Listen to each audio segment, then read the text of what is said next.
that surely is a very interesting application of economic theory to sanitation. So I'm sure there are lots of questions, and let's take a couple of questions at a time, and then come back to you for some comments and answers. And there we'll have a couple of rounds of that and come back to you.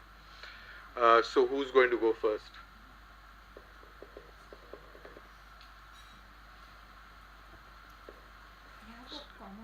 Yes, sure. I'm Indira Khurana, and I work with Safai Karmachari Andolan. And I've done some work earlier on sanitation, both in urban and rural, especially in rural areas. And where you speak about looking at demand and preference, I think right now if you see the situation on the ground, especially in rural areas, it's more a kind of a forced demand. Because there's so much pressure on the government and the district administration to provide the targets that there are pictures, there are WhatsApp groups, they are saying we'll stop your ration, we'll stop your work on the Employment Guarantee Act.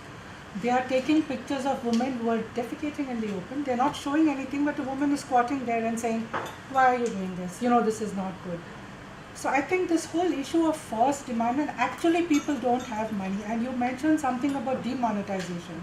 At that time when I was visiting Pratapgarh in Rajasthan, there was this old man who was going to the bank really far away, getting 2,000 rupees. And he was building those huge septic tank costing 16,000 kind of thing. So I think the whole forced demand kind of approach that the government is not doing, because they're tripping over themselves, they want to achieve the target by 2019. And coming back to your Times of India quote, where you're saying that we have done so much for the people and still the villagers, they fail to understand. Actually right now, though their policy says or their guidelines say that it has to be, community driven and demand and all that and behavior change, actually the focus is so much on the targets. Even if you see the expenditure that is there, 70%, 80% of the construction hardware cost is, expenses are there. But if you look at the money they're supposed to spend on information, education and communication, it's still less than 2 digits. I think why the community fails to understand, why the government refuses to realize that water is a serious problem in the villages is something that I think I don't know whether it's in the mandate, but these are just burning issues if we want to achieve what we are set out to achieve.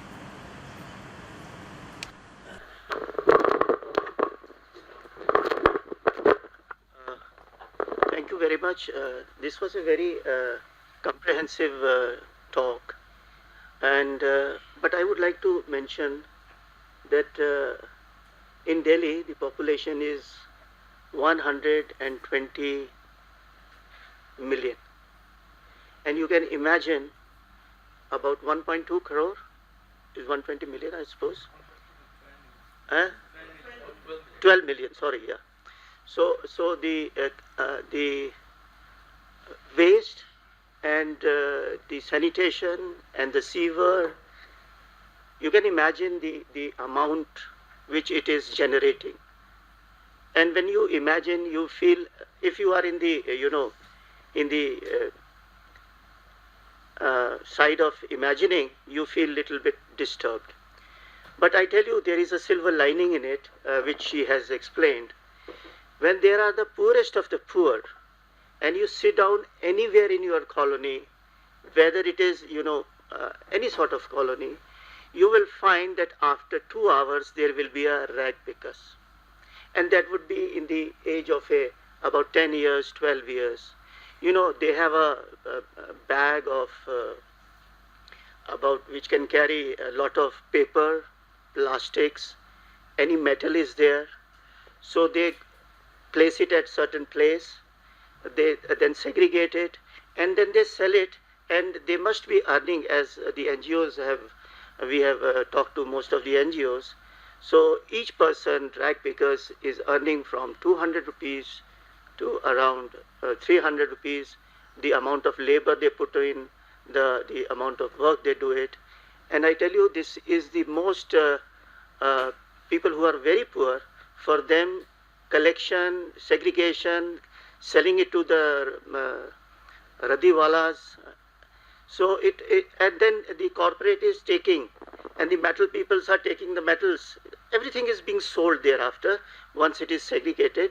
So there must be about 100,000 people involved in this, right from radiwalas to corporate world, and then the corporate world people comes with the truckload for the paper industry people come. They take the when they require the old paper, so they take the paper.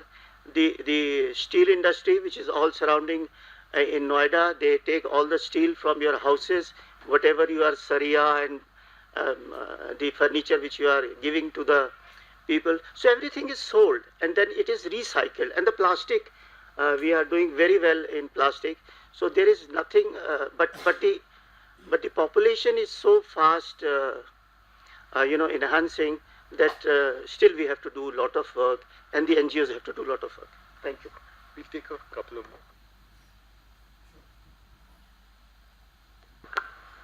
Oh, sorry, me. Thanks for the presentation. I mean, one part of my question and comment relates to you and you as well. And the first point of forced demand, I think, also throws up the question of how demand is interpreted, because you're talking about, sanitation as a community good, but we need to be a little more sensitive about how the community sees that good of sanitation. And the differences between the community, especially gender differences, because I believe men's need of sanitation and women's need are very, very different. And in this context, the gender-specific needs are not always really taken care of, even at the household level. So that is, I don't know whether you've looked at it or maybe it's something you can reflect on. The other point relates to what you're calling about, the repair, recycling tradition we have in India and many other developing countries, and that's great, that's fantastic. And I've actually worked on waste management, informal waste management in my PhD, but while we are, praising informal waste workers, which is very, very commendable, we also must recognize, the state failure and apathy to, even invest in basic solid waste management infrastructure, and how this entire system of informal economy workers actually subsidize the state's, their outlook towards it. And they're also, while, all these ratiwalas, etc., they're doing such work and getting such a pittance, they're never recognized as, workers, their rights are never recognized. So there's two sides to it, so we must not forget, the role of the state and the failure of the state in that. Thanks. Yeah, thanks. And I just had a question regarding your reference to hypotheses and the need to not make hypotheses about communities, culture, etc. I was curious about that because at the beginning you mentioned that to some extent, right, sanitation had been taken over too much by cultural anthropologists and not enough by economists in a way, right? That there was too much empirical work and community, too much thought given to purity and pollution. So I was curious to know, where do you place those things, right? Because if you start with a comparison with Marseille, right? So NSSO data says that 52% of rural India practices open defecation. Now, in the same, in a different rice study from 2015, it's found that 5% of rural Bangladesh practices open defecation. And countries in sub-Saharan Africa that in their study have 65% of the GDP per capita of India have half of the open defecation in rural areas, right? So perhaps and probably, those are more material questions that are in place, but can the question of the caste system, of purity and pollution, be sort of put aside as easily in the Indian context? Curious.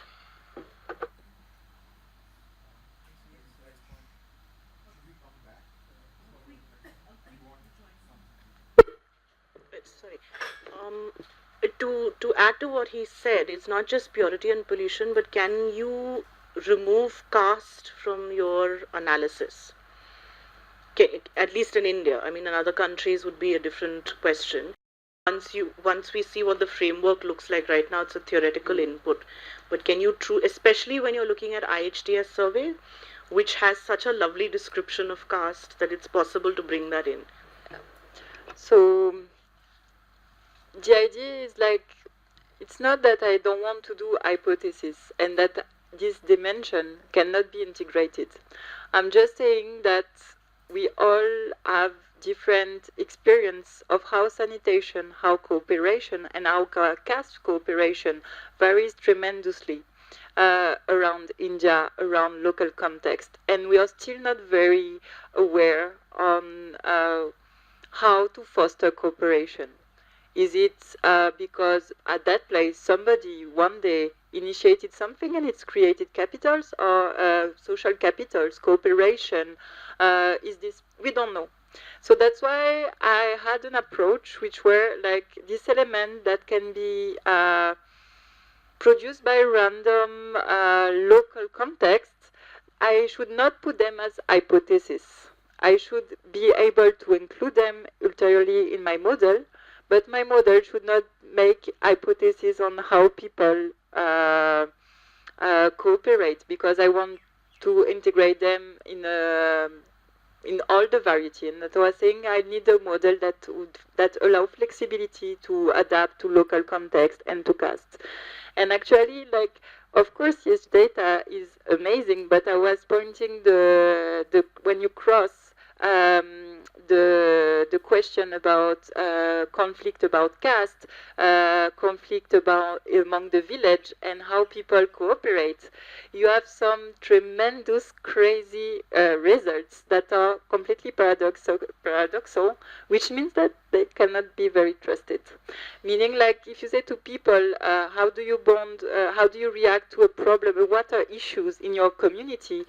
People did understand 1,000 of different things about community.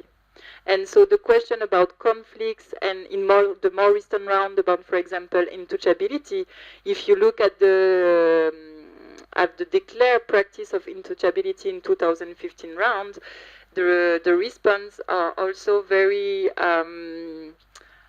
caste dependent. So that's why I was very precautious, and actually my first model, and I had at first an empirical approach, and I used I tried different specification using EHDS data because I was interested in these caste issues and these cooperation issues. And then I realized that actually the data were maybe not that good, and it's tremendous that they exist. That they combine sociology and economical approach in order to tackle integrated issues as sanitation, but at the same time also, and to respond about the question about gender, all these surveys, they are made with 1% of the households. So which means that if it's the guy, and it was very interesting, for example, to cross the women roster and the general roster in EHDS, because, for example, our women are harassed in your village, which is in the general household roster, so men are responding, and if you compare to the women health questionnaires, the response by state were completely different. So, of course, we have a problem in data collection, and of course, the question of use is not developed enough in all the monitoring system right now. And of course, we need better data. I mean, as an economist, I can always say that all the time. Like, all the question about sanitation is right now not very, cannot help to tackle all the aspects of sanitation.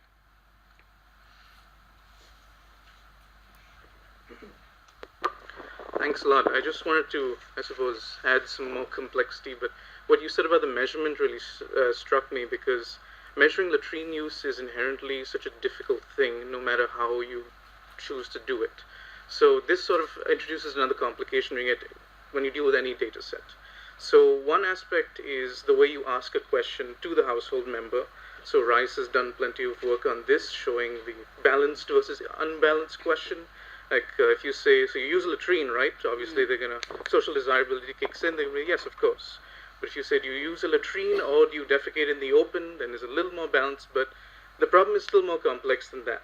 So I just wanted to point out that there was a study done last year, I think it was by Sinha et al., and it compared asking a question in various time periods with measuring latrine use using a passive latrine use measure, which is an infrared.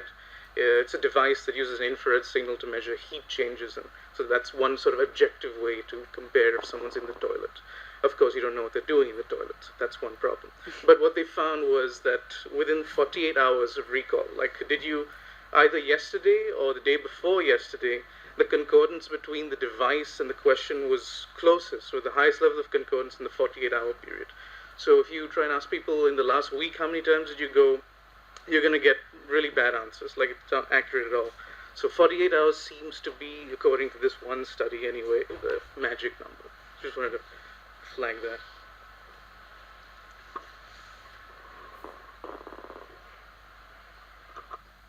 Anyone in this next round? No. Okay. If there's no one else, yes, surely. Yeah. Okay, I just want to come back to the issue of caste, and also I understand that you're not able to take all the parameters in your framework. And the issue that he also said about caste, and you also mentioned about the transportation and the safe disposal of feces. And here we come back to the people who are the manual scavengers and the sewer cleaners. Okay, within the last 3 months in this year, more than 15 people have died in various states because they have gone down to clean the sewers. Now this is abolished, it's punishable by law. Again, economics comes in. Why is nobody sent to jail? Why there is no police report? Why there is no complaint? Why are the contractors not giving the protective gear that they are supposed to? The people, first of all, why are they going down? If they are going down, why are they not given the protective gear? Why is the contractor not pulled up? Why is he not penalized? Why is the government agency not penalized? So here, the issue of caste and the issue of economics, I think both, if you could just cover some of it, I mean, it would, coming from an organization that works on these issues, it would be a great help. So, I guess I'm very excited with this theoretical approach because it kind of raises a whole bunch of questions which is currently being seen that as though the economic field cannot address some of these complex issues around sanitation. So I think the use of network theory has a lot more potential than has been exploited in the sector. So I'm really enthusiastic to read your stuff when it is out. As you can realize, is that for it to be translated to India, you would need to address how network theory is going to have to respond to both embedded social issues. For example, you did talk about the temporal effect of embedded technologies, right? But there means you could also look at the embedded effect of social structure and how it's transforming. So I really enjoyed how you built up the theoretical case. But as you hear from the current literature, raises very particular questions, which I guess you will need to. If you can talk about some of it now, it will be useful. So I forgot to answer about the question of false demand. So actually that's why I did not use any figures that come from the self-reporting, actually from the Total Sanitation campaign. So one very interesting work that I reproduced in my PhD and that I did not do is like what we have in economy is the model of principal agent, which is like since the district and all the governments, the local government that are implicated have to report figures and they will receive money accordingly, it is rational for them to cheat and to inflate the figures, which means that if you compare the census of 2001 and 2011 with the self-reported latrine construction, of course there are missing toilets. And these missing toilets are not random, it's the poor states that of course have reported the more the excess of latrine built. So this is an issue that is dealt mostly in public economy, in the sense, and all the current right now in sanitation and social policy that are saying that we should of course maybe promote universality, do not, for example, no more criteria to access public scheme, for example, so that people try to inflate the numbers. There are several arguments that are developed on that question, but they are focused on the public supply. And what was interesting for me was to promote an approach where all the actors are equally bound. For example, if you are an individual and you know that you are in a state where the state capacities are low, are you really going to go wait for there, ask for the subsidies, which is not going to come? And people will come and say, you're poor and you don't have any toilet, and yeah, that's cultural. Maybe it's just because they are living in a place where the district is not efficient, or I don't know. But so what was really important for me is that in all the model that I study is like the reaction of the consumer and the public provider should be always in interaction, because that's a social policy now. It's the encounter of mostly public or para-public people with households or individuals. And I think this interaction should be at the center of the models. What is for manual scavenger? Actually, I'm dealing with these issues later on, for example, in my PhD, because we have similar results in France, for example, on the labor market.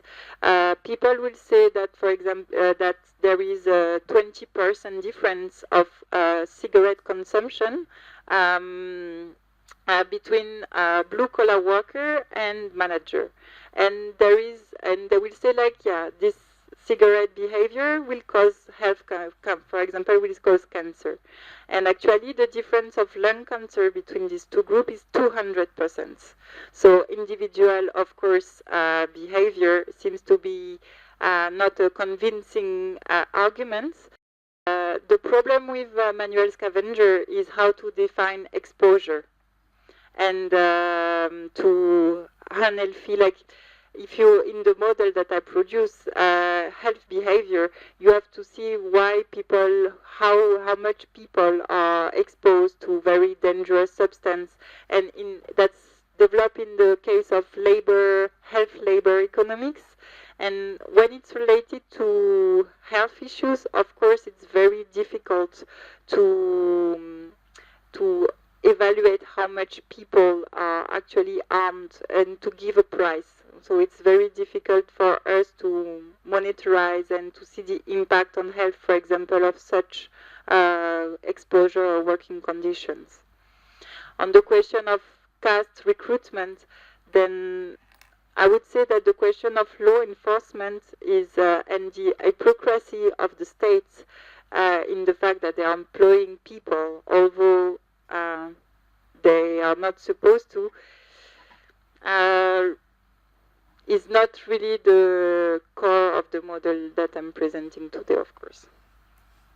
And on the network, so there is a very famous model, which is the model of Alesina, where you can, of course, imagine that different group of people, for example, have different preferences. And usually this kind of model are combined with migration or political voting issues, where you try to promote the technology that you prefer or the public good that you prefer through voting mechanism. I did not introduce such components in my analysis right now.